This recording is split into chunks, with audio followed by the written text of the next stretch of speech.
오늘 처음 2명이 하던 것을 혼자 일을 감당하다 보니까 여러 가지 어려움이 있을 줄 압니다. OBS 라이브 방송과 또 우리 현장 여기에 띄우는 것도 같이 동시에 해주시기 바랍니다. 좋은 아침입니다. 우리 서로 앞뒤 좌우 돌아보면서 눈으로만 한번 인사를 합니다. 그렇다고 윙크하지는 마시고요. 또 오해살 수 있으니까. 반갑습니다. 정확하게 16주 112일 만에 이 자리에서 여러분을 만납니다. 많은 규제 때문에 많은 성도들이 함께 하지는 못했지만 오늘 함께 예배를 드릴 수 있어 참으로 감격스럽습니다. 처음에는 몇 주면 지나가겠지 생각했습니다. 그러다가 시간이 지나면서 다시 우리 성도들이 함께 예배 드릴 날이 올까 하는 이런 막연함과 또 두려움도 있었습니다. 그런데 이렇게 다시 볼 수 있게 되어서 참으로 행복합니다. 112일 동안 일주일에 6번씩 카메라 앞에 선다는 것, 꼭 무인도에 홀로 남은 것 같았습니다. 여기 있는 목사가 믿음이 없나 봅니다. 엘리사 눈에는 불말과 불병거가 가득한 게 보였는데 제 눈에는 언제나 텅 빈 의자만이 보였습니다. 그런데 오늘은 제 눈이 열렸는지 우리 성도들 한 사람 한 사람이 다 10사람처럼 이 예배당이 가득 차 보이네요. 참 좋습니다. 우리가 영화나 드라마를 보면 좋은 작품일수록 앞으로 일어날 사건에 대해 이렇게 복선을 깔는 이런 모습들을 보게 됩니다. 지진이 일어나기 전에도 미진이 있듯이 말이죠. 성경에도 이런 복선이 깔려 있다는 것을 아십니까? 그런데 우리는 이것을 복선이라 말하지 않고 예표라는 말을 쓰지요. 예표란 미리 알려주는 표징으로서 예언의 의미가 담긴 인물이나 장소나 물건이나 사건 등을 말합니다. 예표는 비유와는 다른 실제적인 일입니다. 예언이 주로 말로 하는 것이라면 예표는 실제적인 삶을 통해서이지요. 예를 들면 우리가 공부했듯이 요나의 사건 같은 것입니다. 요나가 바다에 던져져 3일 동안 물고기 뱃속에 있다가 살아났습니다. 이는 곧 예수 그리스도의 죽음과 그리고 무덤에서 3일 후 부활하는 것을 예표하지요. 그런 측면에서 모든 이 예표와 표적은 굉장히 비슷합니다. 예수님께서도 요나의 사건을 표적이라고 했습니다. 표적이라는 말도 실체를 보여주는 하나의 사인이잖아요. 자, 선악을 알게 하는 나무와 생명나무도 하나의 예표입니다. 바로 율법과 복음, 곧 생명나무이신 예수 그리스도를 말하는 것이니까요. 성막이나 성전의 기명들 또한 예수 그리스도를 예표하는 기명들이죠. 사실 만물 속에는 그것을 만드신 하나님의 손길과 영광이 섬여 있습니다.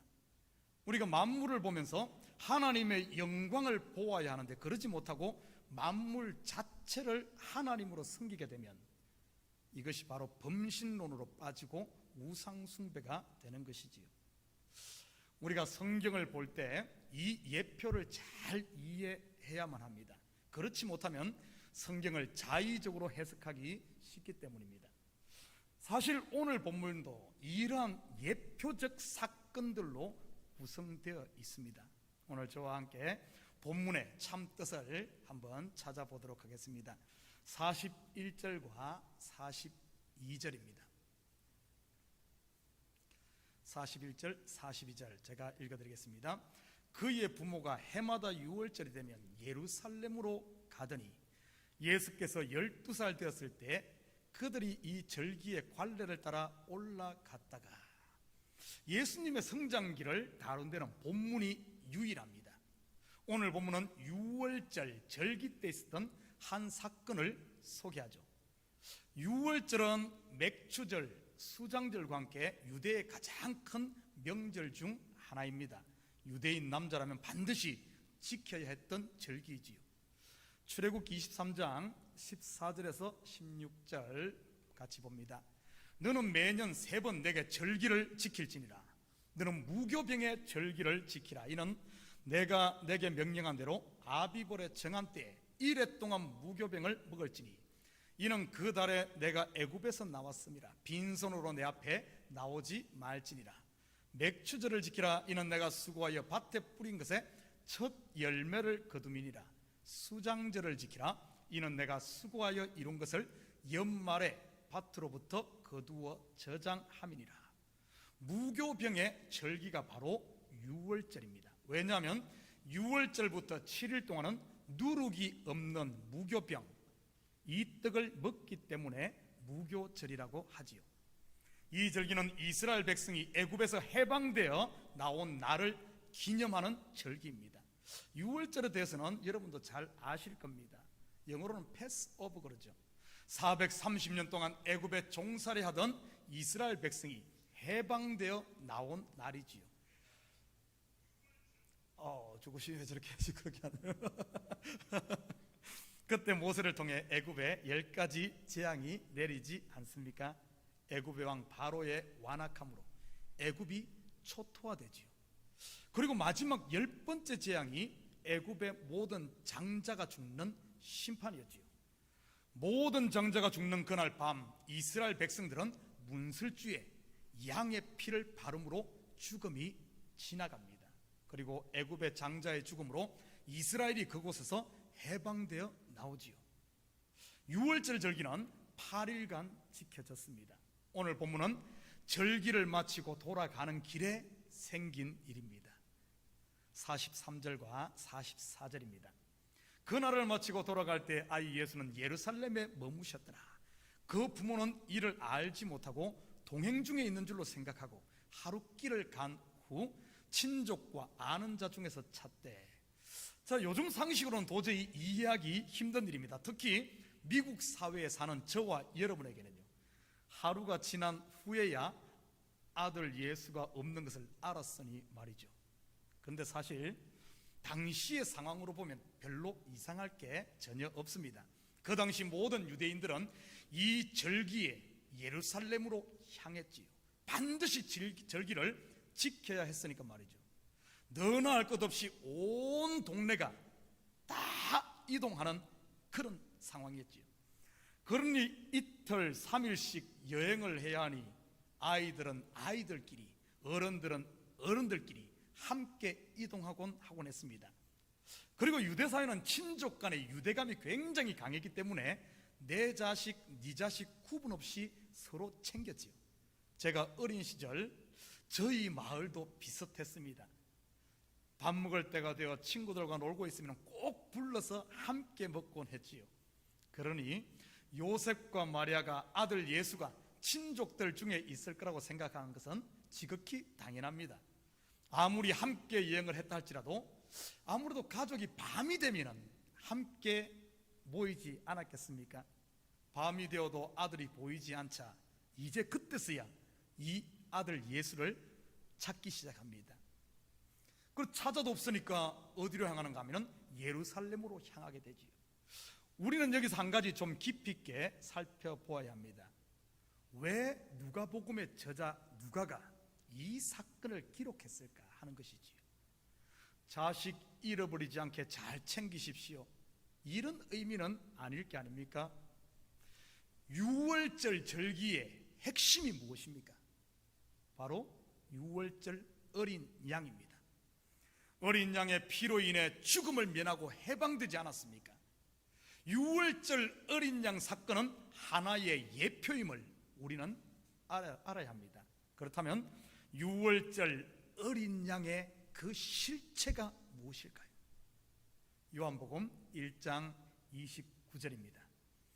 이튿날 요한이 예수께서 자기에게 나오심을 보고 이르되 보라, 세상 죄를 지고 가는 하나님의 어린 양이로다. 바로 예수 그리스도입니다. 예수님 나이 12살 유월절 절기에 예수를 잃어버렸죠.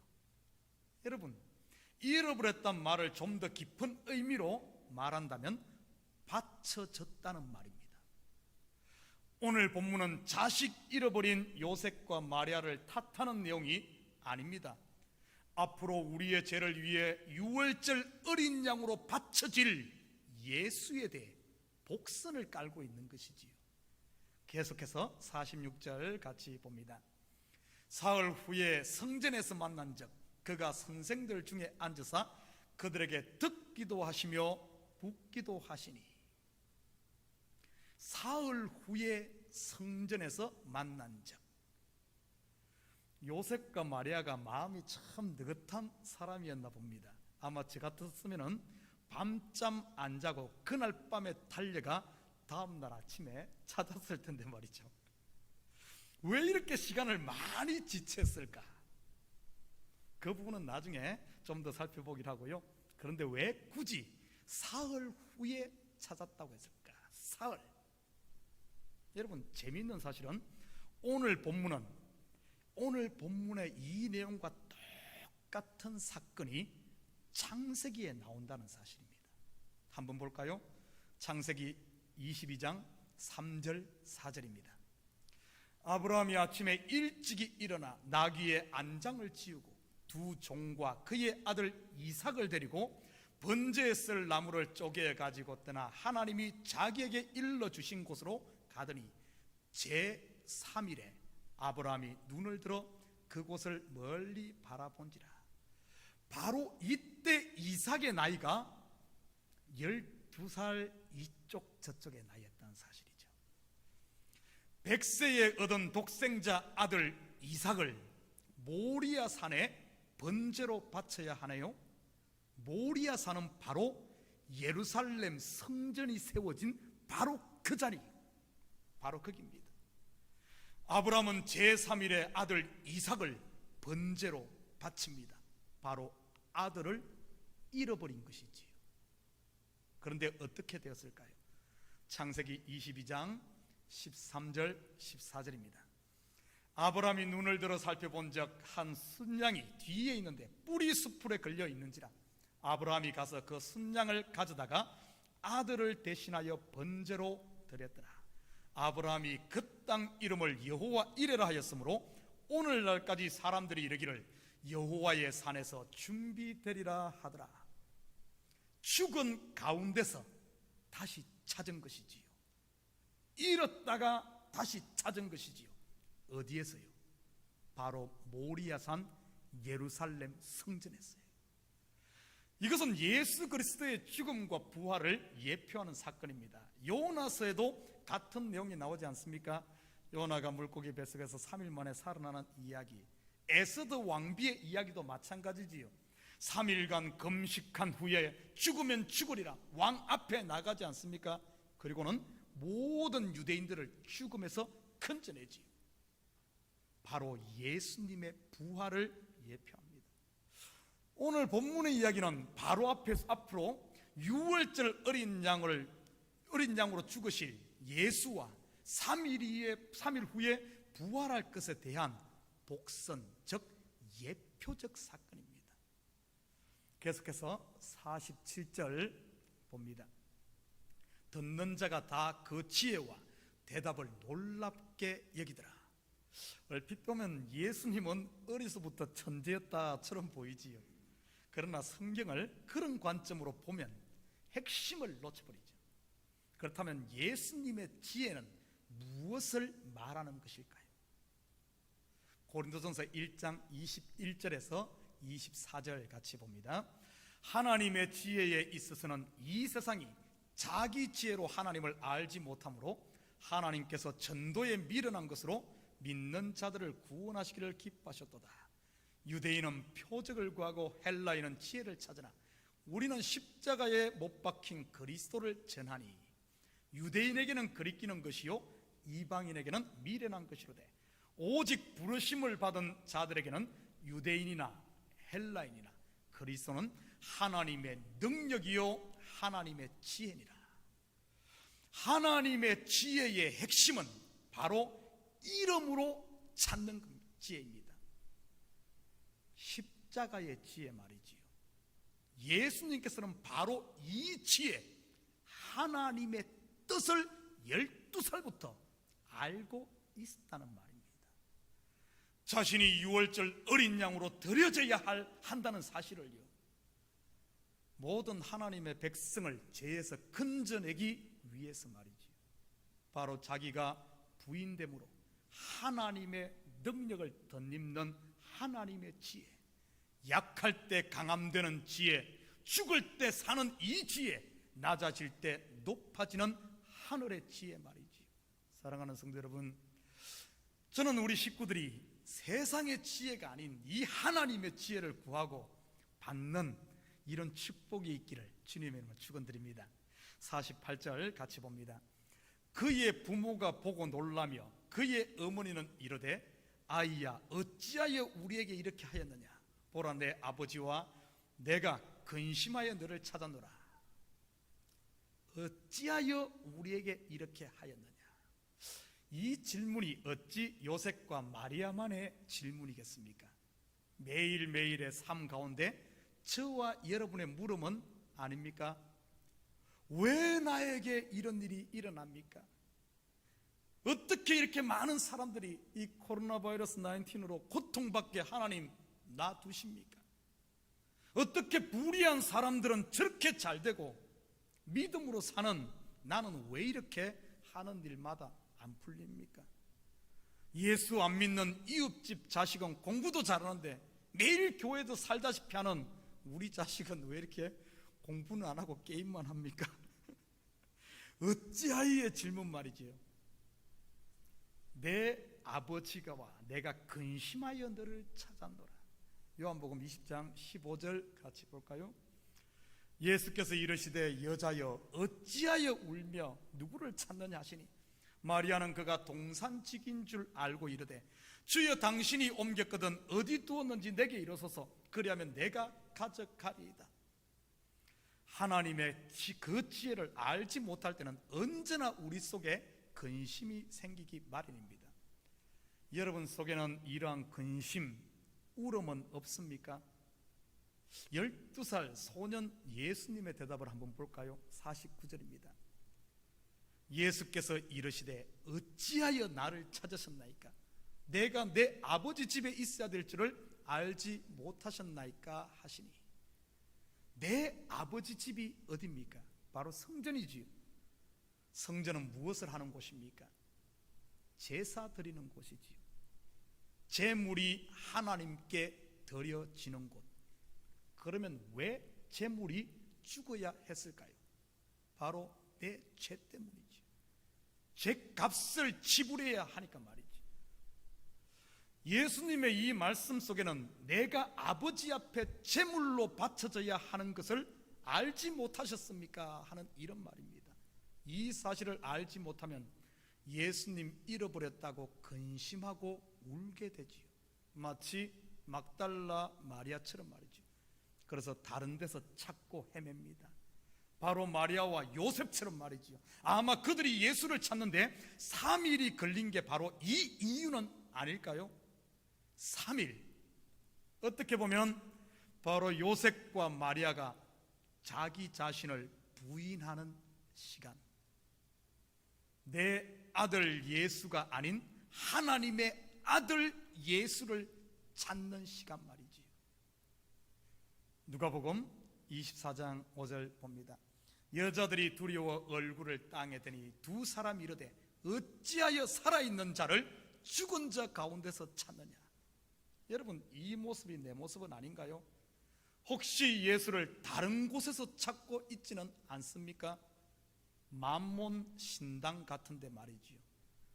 자식 좋은 대학 들어가면 하나님이 살아계시고, 내 병이 나아야만 예수님 계시고, 내가 돈을 억수같이 벌어야만 예수님 찾은 것처럼 말이지요. 부끄럽지만 요즘 우리들의 자화상은 아닌가요? 여러분은 지금 어디에서 예수를 찾고 있습니까? 혹시 성전이 아닌 예루살렘 화려한 시장통에서 찾고 있나요? 아니면 호화로운 왕궁에서 찾고 있나요? 예수님 탄생 시에도 같은 일이 있지 않았습니까? 마태복음 2장 2절과 3절입니다. 유대인의 왕으로 나시니가 어디 계시냐? 우리가 동방에서 그의 별을 보고 그에게 경배하러 왔노라 하니, 헤롯 왕과 온 예루살렘이 듣고 소동한지라. 혹시 우리가 성전에서 찾아야 할 예수를 왕궁에서 찾고 있지는 않습니까? 저는 여러분에게 묻고 싶습니다. 여러분은 예수를 찾았습니까? 내가 원하는 예수가 아닌 3일 만에 다시 찾은 하나님의 아들 예수 말이지. 50절 같이 봅니다. 그 부모가 그가 하신 말씀을 깨닫지 못하더라. 하나님의 이 오묘한 지혜를 어떻게 다 알겠습니까? 예수님이 공생애를 시작하실 때에도 같은 일이 반복됩니다. 예수님께서 하시는 일들을 그 부모와 형제들은 여전히 이해하지 못했죠. 그런데 언제 이들이 이 하나님의 지혜를 깨달았을까요? 요한복음 16장 13절입니다.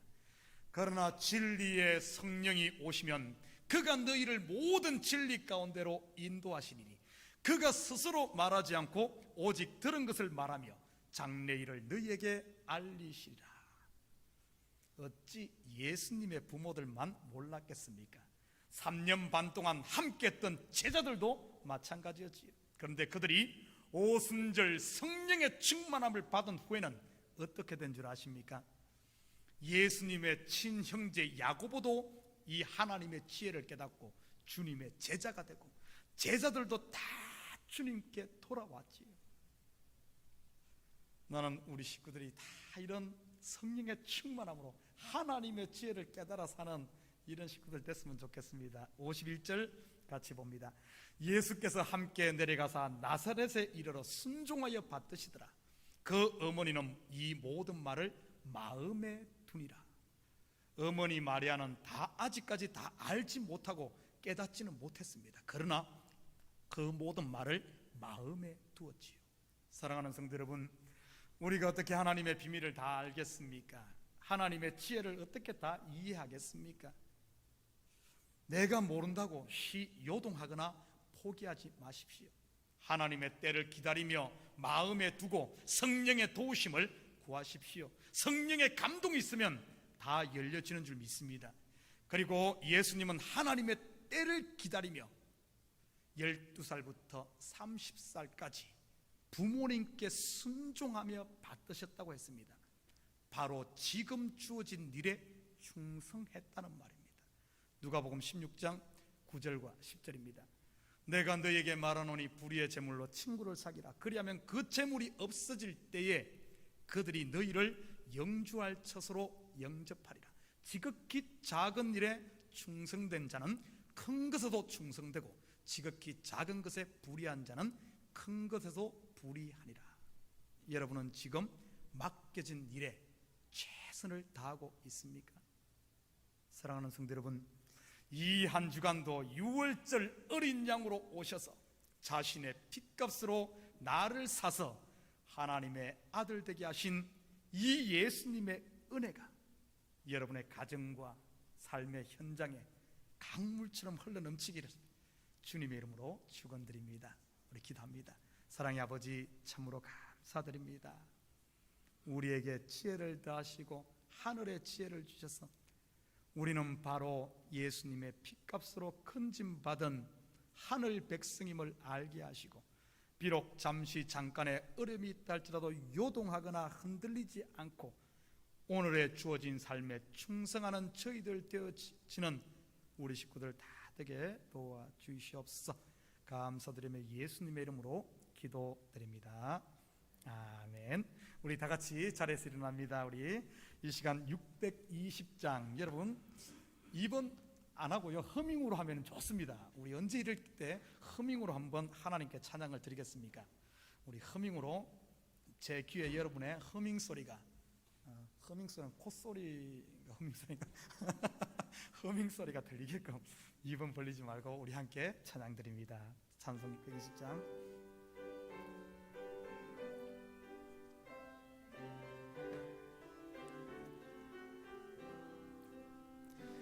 여기에 모이느니 주의 은총 받은 자여라. 주께서 이 자리에 함께 계심을 아노라. 언제나 주님만을 찬양하며 따라가리니 시험을 당할 때도 함께 계심을 믿노라. 이 믿음 도울 글쎄로 주가 지켜주신다. 모든 밤에도 주의 밝은 빛 인도하여 주신다.